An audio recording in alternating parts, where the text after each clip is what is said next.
বেশ কয়েকদিন থেকেই সামাজিক যোগাযোগ মাধ্যমে আওয়ামী লীগের রাজনীতি নিয়ে বেশ নতুন ধরনের খবর আসছে এবং সেই নতুন ধরনের খবর হচ্ছে আওয়ামী লীগের নতুন নেতৃত্ব আসছে। নতুন নেতৃত্বের ক্ষেত্রে আওয়ামী লীগে কারা দায়িত্ব নেবেন এই ব্যাপারে যখন আলোচনা হচ্ছে তখন ব্যাপারটা সত্য নাকি মিথ্যা সেই ব্যাপারটা আজকে নিশ্চিত করেছে বাংলাদেশের প্রথম সারির দৈনিক কালের কণ্ঠ। কালের কণ্ঠ এই ব্যাপারে একটা ইনভেস্টিগেশন প্রতিবেদন মতো করেছে। সেখানে যে আলোচনাটা করা হয়েছে সেখানেই আলোচনা করবো দর্শক, এই ভিডিওতে থাকবেন পলিটিক্স আলোচনা।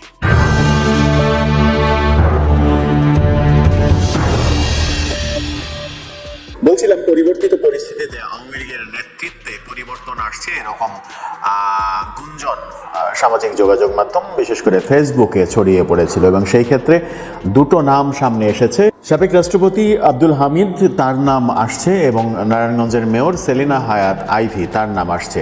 আব্দুল হামিদকে সভাপতি, ভারপ্রাপ্ত সভাপতি, এবং সেলিনা হায়াৎ আইভিকে ভারপ্রাপ্ত সাধারণ সম্পাদক হিসেবে আওয়ামী লীগের নতুন নেতৃত্ব প্রতিষ্ঠিত হবে এবং তাদের নেতৃত্বে আওয়ামী লীগ আবার পুনর্গঠন প্রক্রিয়া শুরু হবে, এমন আলোচনা ফেসবুকে বেশ কিছুদিন থেকেই ঢালাওভাবে চলে আসছে।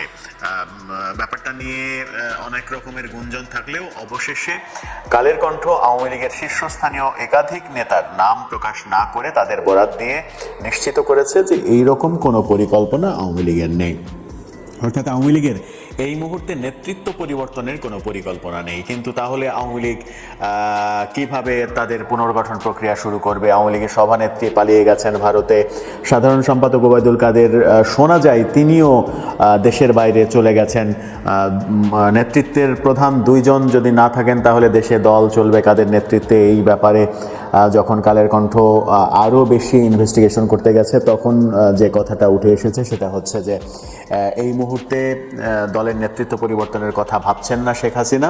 এই ব্যাপারে তিনি এখন পর্যন্ত কিছু বলেননি, শুধু এই পট পরিবর্তনের ধকল সামলে ওঠার জন্য তারা অপেক্ষা করতে চান এই মুহূর্তে, এবং সঠিক সময়ে যদি তারা দুজন প্রধান নেতৃত্বের দুজন দেশের বাইরে থাকেন তাহলে ভারপ্রাপ্ত হিসেবে মোশাররফ হোসেন প্রেসিডিয়ামের 1 নম্বর সদস্য অথবা মতিয়া চৌধুরী 2 নম্বর সদস্য, তাদের যে কেউ একজন সভাপতি, ভারপ্রাপ্ত সভাপতি, এবং যুগ্ম সাধারণ সম্পাদকদের মধ্যে যে কোনো একজন ভারপ্রাপ্ত সাধারণ সম্পাদক হিসেবে তাদেরকে দায়িত্ব দিয়ে আওয়ামী লীগ পুনর্গঠনের কাজ চলবে। আওয়ামী লীগ পুনর্গঠনের প্রক্রিয়ায় সোহেল তাজের নামও এসেছে, কাদের সিদ্দিকীর নাম এসেছে। কাদের সিদ্দিকী এই তো সম্প্রতি টুঙ্গিপাড়াতে বঙ্গবন্ধুর মাজার জিয়ারত করেছেন এবং সেখানে তিনি গণমাধ্যমের সঙ্গে কথা বলেছেন। আওয়ামী লীগ নিয়ে কাদের সিদ্দিকীকে বেশ তৎপর মনে হচ্ছে, সেই কারণে কাদের সিদ্দিকীর নামও আসছে এই গুঞ্জনে যে কাদের সিদ্দিকীকে দলের দায়িত্ব দেওয়া হচ্ছে কিনা। সোহেল তাজের উপরে আওয়ামী লীগের তৃণমূল পর্যায়ে এক ধরনের ভালোবাসা রয়েছে এবং সোহেল তাজের গ্রহণযোগ্যতাও দেশব্যাপী রয়েছে। সোহেল তাজ আওয়ামী লীগের অন্যান্য ডাকসাইটে নেতাদের মতো দুর্নীতিবাজ এবং সমালোচিত না। যেহেতু সমালোচিত না সেহেতু ফ্রেশ একজন হিসেবে সোহেল তাজ বেটার চয়েস হতে পারেন, সেই আলোচনা রয়েছে। কিন্তু মজার ব্যাপার হচ্ছে আব্দুল হামিদ এবং সেলিনা হায়াৎ আইভির নাম যে কারণে এসেছে, আব্দুল হামিদের রাষ্ট্রপতি হিসেবে যেহেতু দায়িত্ব পালন করেছেন অনেক দিন থেকেই, তিনি পলিটিক্সের বাইরে, তার একটা গ্রহণযোগ্যতা রয়েছে।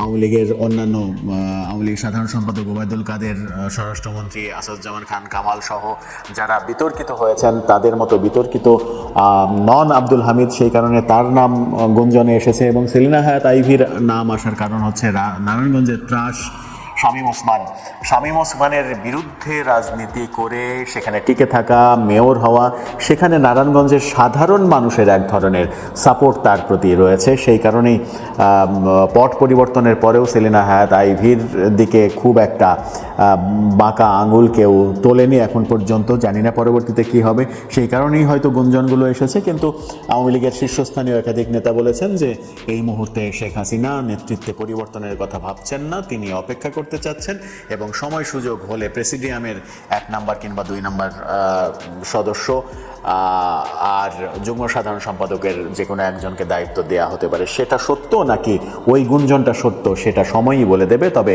আওয়ামী লীগের পুনর্গঠন প্রক্রিয়া আদৌ কবে নাগাদ শুরু করা তাদের পক্ষে সম্ভব হবে সেই বিতর্ক কিন্তু রয়েছে। কারণ 15-16 বছরের শাসনামলে আওয়ামী লীগ যে ধরনের সমালোচনার জন্ম দিয়েছে, সর্বশেষে এসে স্বৈরাচারের খেতাব তাদের গায়ে লেগেছে, সেই কালো অধ্যায় পাড়ি দিয়ে, কালো অধ্যায় পাশ কাটিয়ে তারা আবার সংগঠিত হতে পারা, এটা খুব অল্প সময়ের মধ্যে সম্ভব বলে অনেকেই মনে করেন না রাজনৈতিক বিশ্লেষকরা। অনেকে মনে করেন যে আওয়ামী লীগের মোটামুটি গোছানো অবস্থায় আসতে অন্তত 10 বছর লেগে যেতে পারে।